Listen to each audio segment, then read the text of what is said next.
जिसने चैनल को सब्सक्राइब नहीं किया जल्दी से इस चैनल को सब्सक्राइब कर लें और मेरी आपसे गुजारिश है ये पूरा नावल पढ़ें। ये नया नावल आज से मैं शुरू कर रही हूँ। मुझे उम्मीद है अब सबको पसंद आएगा। हुमा मेरे रूम में आई और मेरे कपड़े उठाते हुए बोली, भाई उठ जाएं, बहुत सो लिया है।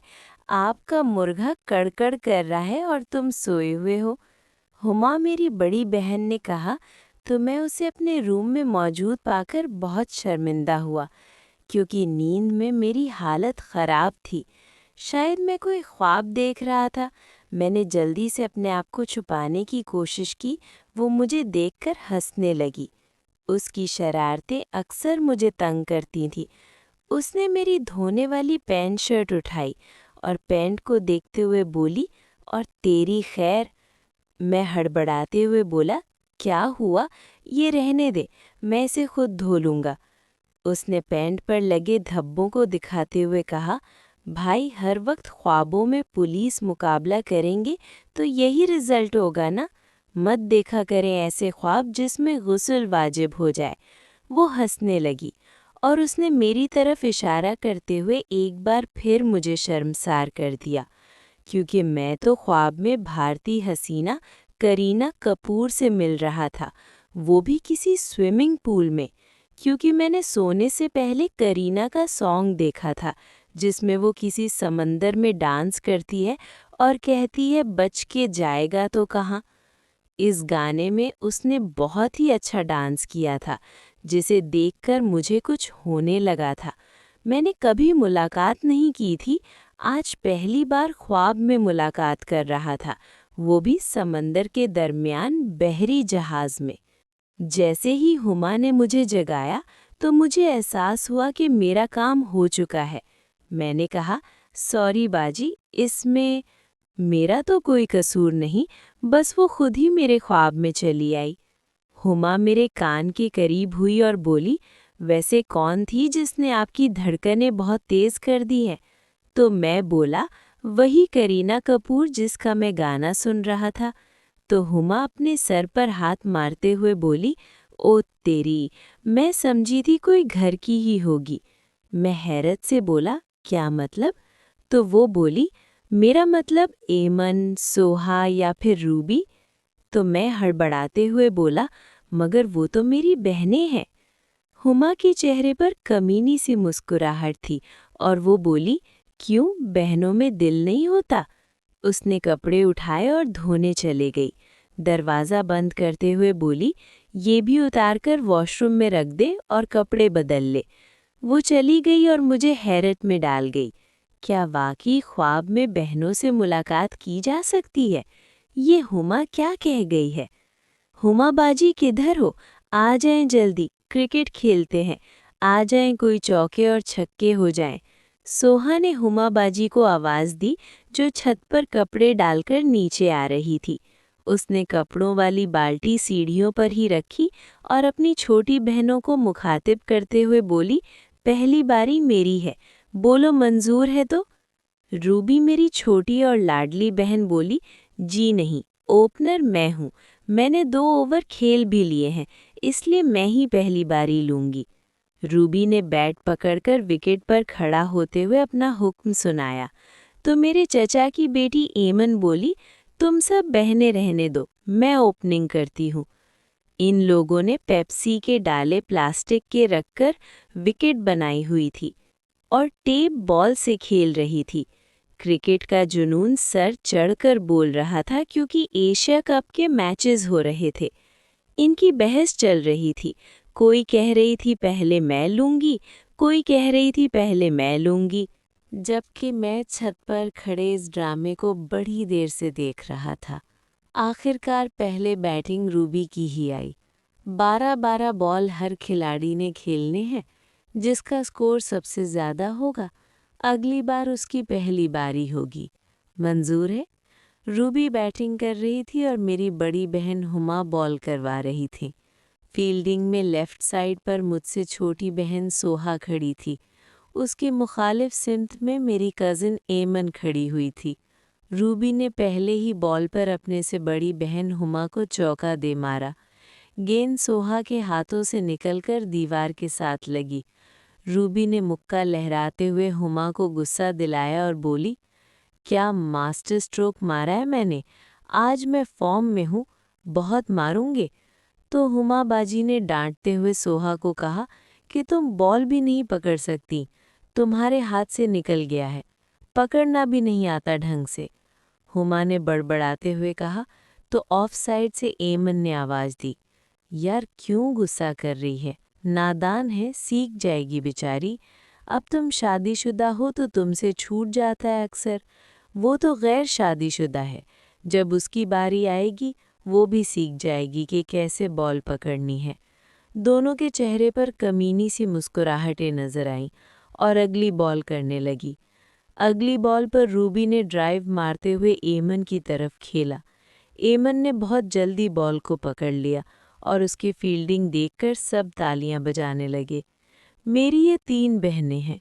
सबसे बड़ी है हुमा बाजी, जिसकी शादी हुई है मेरे चचाजाद भाई नौमान यानी नोमी से। शादी के कुछ ही देर बाद दोनों में लड़ाई हो गई तो हुमा बाजी अपने घर वापस आ गई।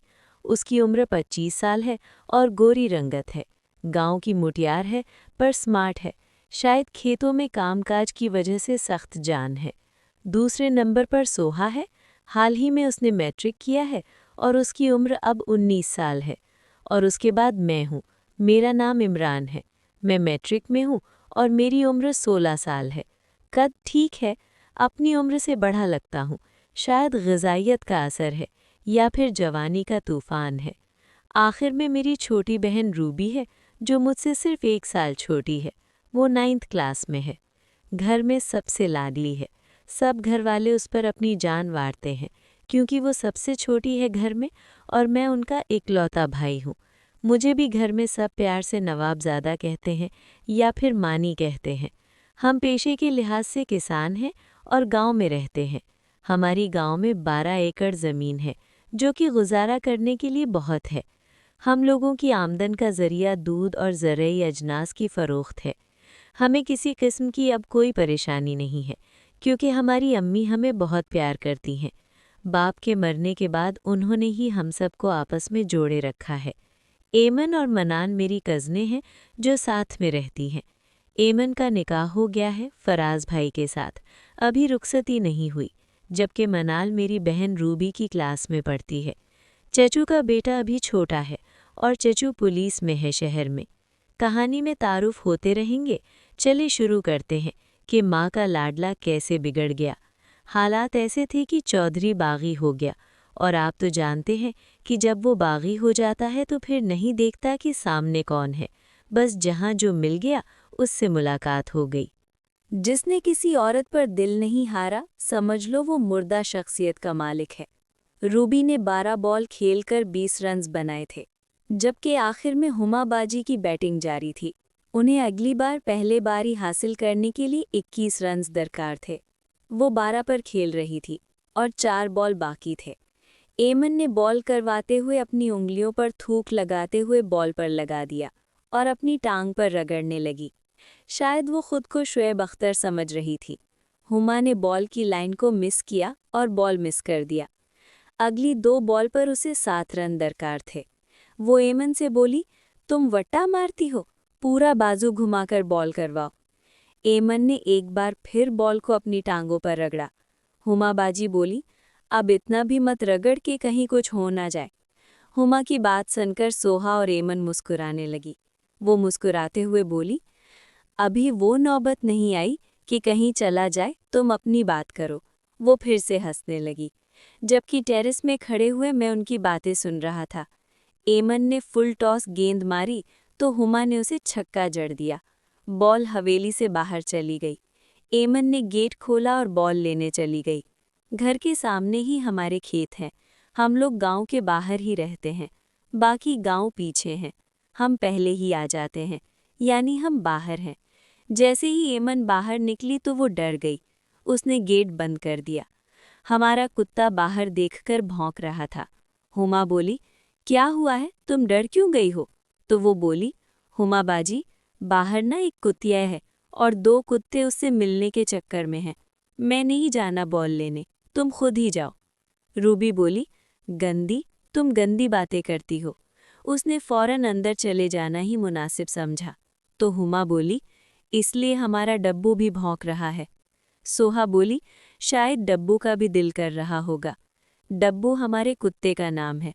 बेचारे की अभी तक शादी भी नहीं हुई। हमारी तरह हमारे डब्बू ने भी आज तक किसी से मुलाकात नहीं की। हुमा, एक काम करे? एमन बोली, क्या करे?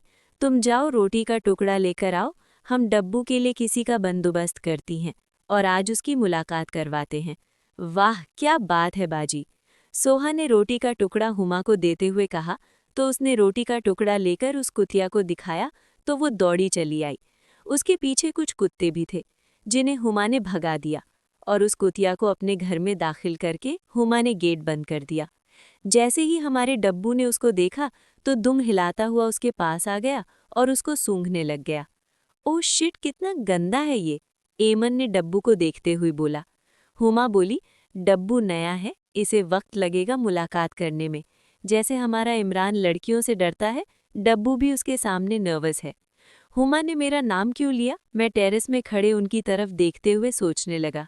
शायद मेरा शर्मीलापन हुमाबाजी को खटकता था कि वो मुझे डब्बू जैसा कह रही थी। और फिर उस नाराज कुतिया को डब्बू राजी करने लगा और सब उसको देखकर हंसने लगे। दूसरी तरफ हुमा एमन के करीब गई और उसको तंग करने लगी। बाजी क्या कर रही हैं? मत करे ऐसा, मुझे कुछ हो रहा है। हुमा बोली, अरे वाह, तू तो पहले ही तैयार हो चुकी है। सोहा इन दोनों को देखकर मुस्कुरा रही थी। एमन बोली, बाजी मत करे, कोई आ जाएगा, अगर किसी ने देख लिया तो बहुत बुरा होगा। कुछ बुरा नहीं होगा मेरी जान, तुम बस एंजॉय करो। ये कहकर हुमा उसे तंग करने लगी। वो दोनों शरारतें कर रही थी। दूसरी तरफ डब्बू अपने काम में लगा हुआ था और फिर एमन ने डब्बू को पकड़कर खींच लिया और कुतिया बाहर चली गई।